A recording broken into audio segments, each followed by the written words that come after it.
وَنَدَعُ الْمَوَازِينَ الْقِسْطَ لِيَوْمِ الْقِيَامَةِ فَلَا تُظْلَمُ نَفْسٌ شَيْئًا. کہ اے بندے، تو یہ خیال کر رہا ہے کہ زندگی جو میں گزار رہا ہوں، کیا اس کے بارے میں کل قیامت کے دن پوچھ نہیں ہوگی؟ خالق کائنات تو کہہ رہا ہے اس وقت، اس دن جب میزان عدل و انصاف کا ہوگا تو اس وقت کسی کے اوپر زیادتی ظلم نہیں کیا جائے گا. ہر بندے سے رائی کے دانے کے بارے اگر اس کا عمل ہے تو وہ بھی اس کے بارے میں پوچھ ہوگی کل قیامت کے دن. تو اس لیے خالق کائنات جتنی صورتیں آپ دیکھ لیں قرآن پاک کے اندر، قیامت کا تذکرہ ہر جگہ پہ آپ کو ملے گا.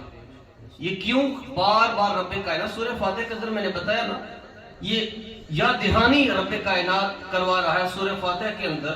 پورے قرآن کا نچوڑ سورہ فاتحہ کے اندر ہے.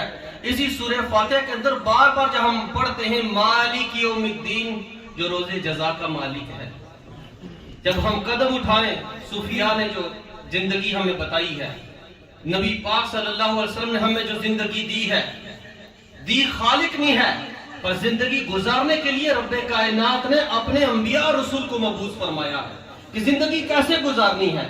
جب ہم زندگی گزار رہے ہوتے ہیں، ہم نے کبھی کسی کے ساتھ اگر ڈیل کی ہے، ہمیں آخرت یاد آئی ہے، ہمیں آخرت یاد ہونی چاہیے.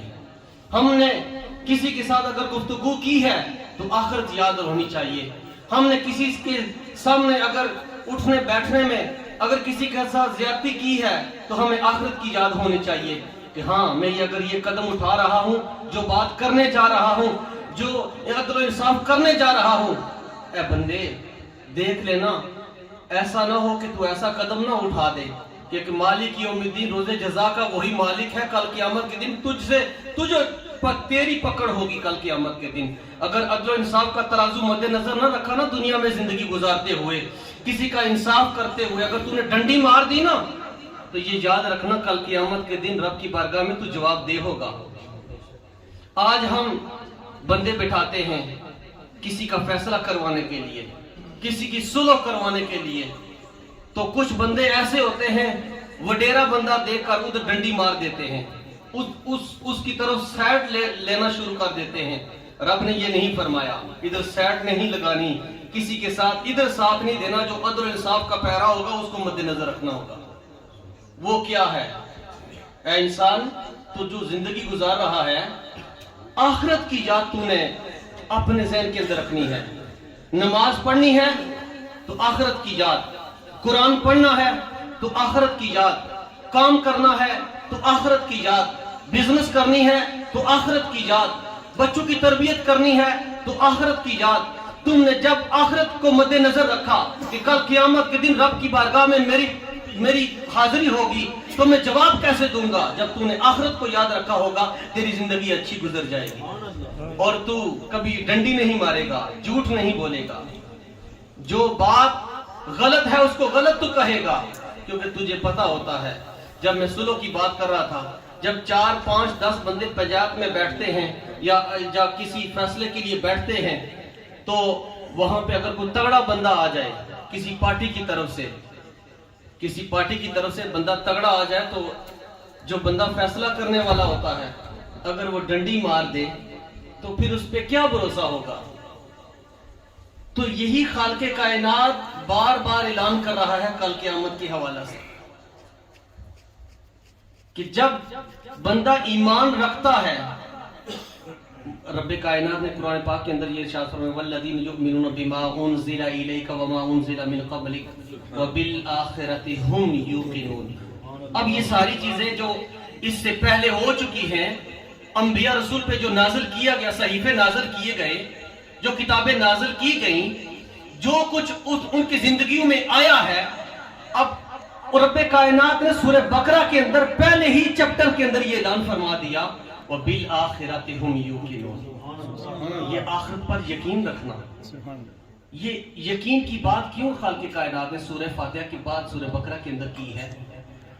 کہ اس لیے کہ جو انبیاء رسول نے جو زندگی گزاری ہے، ان کے اندر وڈیرے بھی تھے، کم علم والے بھی تھے، غریب بھی تھے، رچ مین بھی تھے، پڑھے لکھے بھی تھے، ان پڑھ بھی تھے. پر یہ نہیں کہا گیا کہ تو ان پڑھ ہے تو سائڈ پہ ہو جا، یہ نہیں کہا گیا کہ تو بڑا تگڑا ہے تو ادھر ہو جا، نہیں، رب کائنات نے جو اعلان کیا ہے، فرمایا ہے کہ کوئی امیر ہو، غریب ہو، بزنس مین ہو، یا کم علم والا ہو، کم عقل ہو، عقل سلیم والا ہو، وڈیرا ہو، چھوٹا ہو، تگڑا ہو، بڑا ہو، کوئی بھی ہو، تم نے جو انصاف کا ترازو ہے اس کو مد نظر رکھنا ہوگا، اس کو مد نظر رکھنا ہوگا۔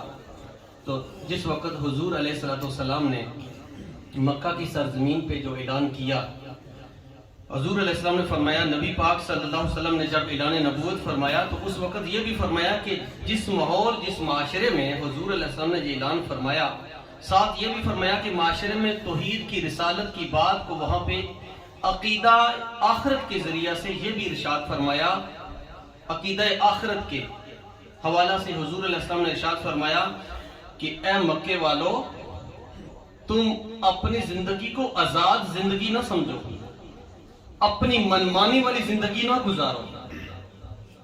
اب ہم اس دور میں اپنی آزاد والی زندگی اور منمانی والی زندگی گزار رہے ہیں۔ منمانی والی زندگی کیا ہے؟ ہر بندہ سمجھدار ہے، شعور رکھتا ہے۔ منمانے والی زندگی کیا ہے؟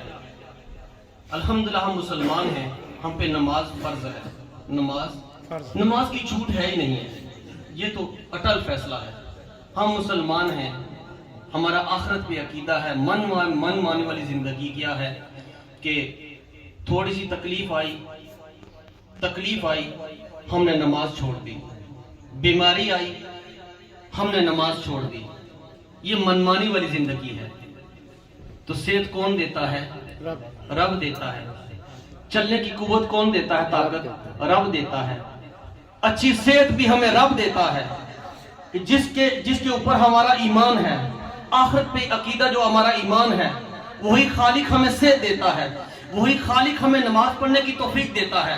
اسی خالق کا اناج کھا کے، اسی خالق کا دیا ہوا ہم پیسہ، مال، فروٹ کھا کے ہم اس کی بارگاہ میں اسی کو جھٹلا رہے ہیں، اس کی بارگاہ میں ہم اس کو یاد نہیں کر رہے، جس خالق نے ہمیں اچھی صحت دی، جس خالق نے ہمیں اولاد دی، جس خالق نے ہمیں پیسہ دیا، جس خالق نے ہمیں یہ طاقت دی، جس خالق نے ہمیں تکنے کی طاقت دی، جس خالق نے ہمیں کان دیے سننے کے لیے، جس خالق نے ہمیں ہاتھ دیے پکڑنے کے لیے، جس خالق نے ہمیں پاؤں دیے چلنے کے لیے، ہم اسی کی بارگاہ میں رب کا شکر ہو رہے ہیں۔ پھر خالق فرماتا ہے مالک یوم الدین، اب بندے بھولنا نہیں ہے، روز قیامت کے دن جو روز جزا کا مالک ہے وہ میں وہ دیوں گا، میں خود تجھ سے پوچھوں گا۔ تو پھر فرمایا وَنَدَعُ الْمَوَازِينَ الْقِسْطَ لِيَوْمِ الْقِيَامَةِ فَلَا تُظْلَمُ نَفْسٌ شَيْئًا۔ پھر خالق فرماتا ہے وَإِنْ كَانَ مِثْقَالَ حَبَّةٍ مِّنْ خَرْدَلٍ آتَيْنَا بِهَا۔ اے بندے، کل قیامت کے دن جو انصاف کا ترازو ہوگا وہ رب کائنات کے ہاتھ میں ہوگا۔ اس وقت خالق فرماتا ہے میں کسی کے ساتھ زیادتی ظلم نہیں کروں گا۔ جو انصاف کا ترازو ہوگا، اسی انصاف کے ذریعے میں ہر بندے کا انصاف کروں گا۔ جو اس نے زندگی گزاری ہوگی اور رائی کے دانے کے برابر جس کا ایک عمل بھی ہوگا، اس کو سامنے رکھ دیا جائے گا۔ پوچھے گا نہیں، رکھے گا۔ فَمَنْ يَعْمَلْ مِثْقَالَ ذَرَّةٍ خَيْرًا يَرَهُ وَمَنْ يَعْمَلْ مِثْقَالَ ذَرَّةٍ شَرًّا يَرَهُ۔ اور نیکی بھی دکھائی جائے گی، جو ذرہ پر برائی ہوگی وہ بھی دکھائی دی جائے گی۔ آج ہم نیکی کرتے ہیں، نیکی کرنے کے بعد برائی بھی کرتے ہیں، ہم اس کو مکس کر دیتے ہیں۔ ایک برتن کے اندر، ایک بھانڈے کے اندر، ایک ڈرم کے اندر اگر آپ دودھ ڈال دیا جائے، اس کے اندر پانی ڈال دیا جائے، اسی پانی کے اندر پاک پانی ہے، طاہر مطہر پانی ہے، پاک صاف کرنے والا پانی ہے، اسی پانی کے اندر اگر پیشاب کا قطرہ ڈال دیا جائے، ہماری آنکھوں کے سامنے پیشاب کا قطرہ پڑا ہے تو کوئی ہم میں سے پیے گا؟ نہیں۔ یزیدی زندگی نہ گزارے، حسینی زندگی گزارے۔ حسین والا ترازو ہاتھ میں رکھیں، یزید والا ترازو نہ رکھیں۔ اپنے دل کو اگر مدینہ بنانا چاہتے ہو، اپنے دل کو خانہ کعبہ بنانا چاہتے ہو، جو آج در مصطفیٰ پہ جو حضور علیہ السلام نے فرمایا، ان تمام حضور علیہ السلام کی زندگی کو، صحابہ اکرام کی زندگی کو مد نظر رکھو۔ اگر اپنی زندگی کو طوالت دینا چاہتے ہو ہماری زندگی لمبی ہو، مومن کی خواہش ہے بندے کی اچھی جو لمبی زندگی ہوتی ہے نا، وہی اصل زندگی ہے جو اللہ اور اس کے رسول کے احکام پہ گزرے۔ زندگی کم ہو، اللہ اس کے رسول کے احکام پہ نہ چلے تو زندگی پھر شرمندگی ہے، پھر شرمندگی ہی ہے۔ طوالت دینا چاہتے ہو زندگی کو، سنوارنا چاہتے ہو، آپ کہیں گے یہ بات آپ نے کیسی کر دی؟ سنیے، زندگی کو لمبا کرنا چاہتے ہو تو آج و در مصطفیٰ پہ، سبحان اللہ، آج و رب کی بارگاہ میں، رب کی بارگاہ میں نماز ادا کرنے کے لیے آ جاؤ۔ اگر زندگی کو طوالت دینا چاہتے ہو، رب دیتا ہے، رب خود کہتا ہے، تقدیر اس کے ہاتھ میں ہے، پر بندے کے اختیار میں بھی دیا گیا ہے۔ اس لیے زندگی کو اگر خوبصورت بنانا چاہتے ہو، خوبصورت سے بھی خوبصورت بنانا چاہتے ہو، تو حضور علیہ السلام کی غلامی کا پٹا اپنے گلے میں ڈال لو، حضور علیہ السلام کا عشق اپنے دل میں بٹھا لو، اللہ کا خوف اپنے دل میں رکھو، پھر تم دیکھنا زندگی میں نقصان بھی نہیں ہوگا، اگر ہوگا تو امتحان ہوگا، ہر طرح کے نقصان سے تم محفوظ رہو گے۔